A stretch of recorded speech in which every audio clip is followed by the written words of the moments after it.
गं गणपते नमः। आप सभी का मेरे चैनल पर बहुत बहुत स्वागत है। इस वीडियो में हम सोमवार व्रत कथा सुनेंगे। एक नगर में एक बहुत धनवान साहूकार रहता था। उसके घर में धन की कमी नहीं थी, परंतु वह बहुत दुखी था क्योंकि उसके कोई पुत्र नहीं था। वह इसी चिंता में दिन रात दुखी रहता था। पुत्र की कामना के लिए वह प्रत्येक सोमवार शिव जी का व्रत और पूजन किया करता था तथा सायकाल में मंदिर जाकर शिव जी के सामने दीपक जलाया करता था। उसके इस भक्ति भाव को देखकर एक समय माता पार्वती ने भगवान शिव जी से कहा, हे प्रभु, यह साहूकार आपका अनन्य भक्त है। सदैव आपका व्रत और पूजन बड़ी श्रद्धा के साथ करता है। आपको इसकी मनोकामना पूर्ण करनी चाहिए। भगवान शिव जी ने कहा, हे पार्वती, यह संसार कर्म क्षेत्र है।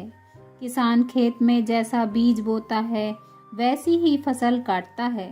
उसी तरह मनुष्य इस संसार में जैसा कर्म करते हैं वैसा ही फल भोगते हैं।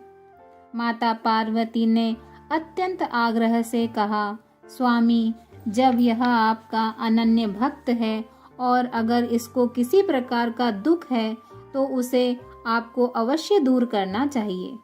आप तो सदैव अपने भक्तों पर दयालु होते हैं और उनके दुखों को दूर करते हैं। यदि आप ऐसा नहीं करेंगे तो मनुष्य आपका पूजन तथा व्रत क्यों करेंगे?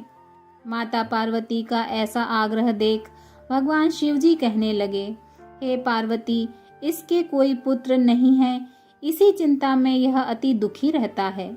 इसके भाग्य में पुत्र न होने पर भी मैं इसको पुत्र की प्राप्ति का वर देता हूँ, परंतु वह पुत्र केवल 12 वर्ष तक जीवित रहेगा। इसके पश्चात वह मृत्यु को प्राप्त हो जाएगा। इससे अधिक मैं इसके लिए कुछ नहीं कर सकता। माता पार्वती और भगवान शिव जी का यह वार्तालाप साहूकार सुन रहा था। इससे उसको ना तो प्रसन्नता हुई और ना ही दुख हुआ। वह पूर्व की तरह ही भगवान शिव जी का व्रत और पूजन करता रहा। कुछ समय बाद साहूकार की स्त्री गर्भवती हुई और 10वें महीने में उसके गर्भ से अति सुंदर पुत्र उत्पन्न हुआ। साहूकार के घर में बहुत खुशियां मनाई गई, परंतु साहूकार तो यह जानता था कि उसकी केवल 12 वर्ष की आयु है, इसलिए उसने अधिक प्रसन्नता प्रकट नहीं की और न ही किसी को यह भेद ही बताया। जब वह बालक 11 वर्ष का हो गया तो बालक की माता ने उसके पिता से उसका विवाह करने के लिए कहा। साहूकार ने कहा, अभी मैं इसका विवाह नहीं करूंगा, मैं अपने पुत्र को काशी पढ़ने के लिए भेजूंगा। साहूकार ने बालक के मामा को बुलाकर उनको बहुत सा धन देकर कहा, तुम इस बालक को काशी पढ़ाने के लिए ले जाओ और रास्ते में जिस स्थान पर भी जाओ यज्ञ करते, ब्राह्मणों को भोजन कराते तथा दक्षिणा देते हुए जाना। दोनों मामा भांजे यज्ञ करते, ब्राह्मणों को भोजन कराते तथा दक्षिणा देते काशी की ओर चल पड़े। रास्ते में एक शहर पड़ा। उस शहर में राजा की कन्या का विवाह था, परंतु जो राजकुमार विवाह करने के लिए आया था वह एक आंख का काना था।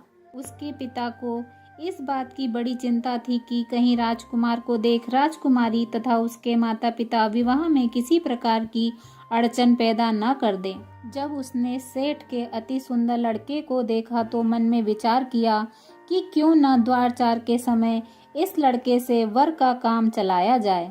ऐसा मन में विचार कर राजकुमार के पिता ने उस लड़के और उसके मामा से बात की।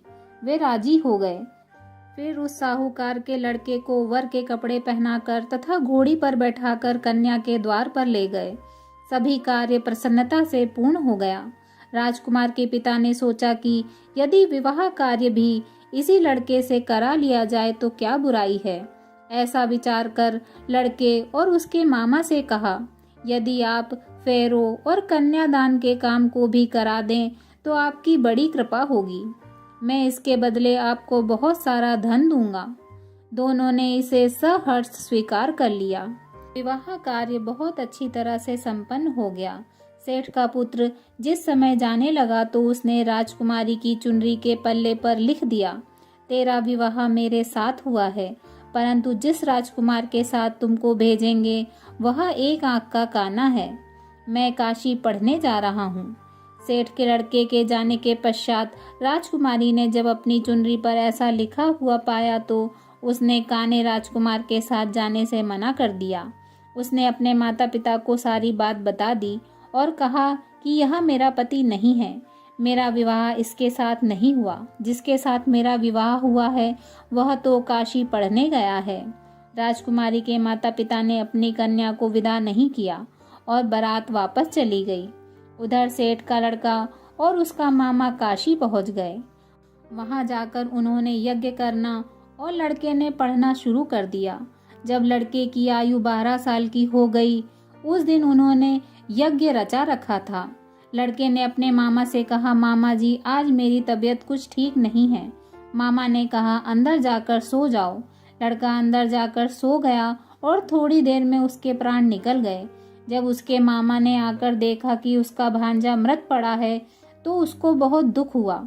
उसने सोचा कि अगर मैं अभी से रोना पीटना मचा दूंगा तो यज्ञ का कार्य अधूरा रह जाएगा।